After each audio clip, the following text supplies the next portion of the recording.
জীবনের কঠিন সময়গুলোতে নিজেকে গোপন রাখাই ভালো। নিজের দুঃখ কষ্ট কাউকে না দেখানোই উত্তম। জীবনে যদি কখনো খুব খারাপ সময় আসে, তাহলে নিজের দুঃখ কষ্টগুলো নিজের মাঝে এমনভাবে আড়াল করে রেখো যেন তোমার গা ঘেঁষে বসে থাকা মানুষটিও টের না পায় গোপনে তুমি ভেঙে গেছো খুব। পুড়ে ছারখার হয়ে গেছে মনের বন। আকস্মিক ঝড়ে ঝরে গেছে জীবন বৃক্ষের সব কয়টি সবুজ পাতা।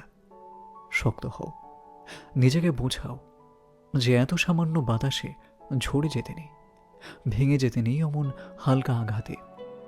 কান্না পেলে একা একা গোপনে কাঁদো, তবুও নিজের দুঃখের ক্ষতগুলো কাউকে দেখাতে যাবে না। মনে রেখো যে নিজের জন্য আলো হতে পারে না, পৃথিবীর সমস্ত আলো মিলেও তাকে পথ দেখাতে পারে না। জানোই তো, মানুষ বড় নিষ্ঠুর ও নির্দয়।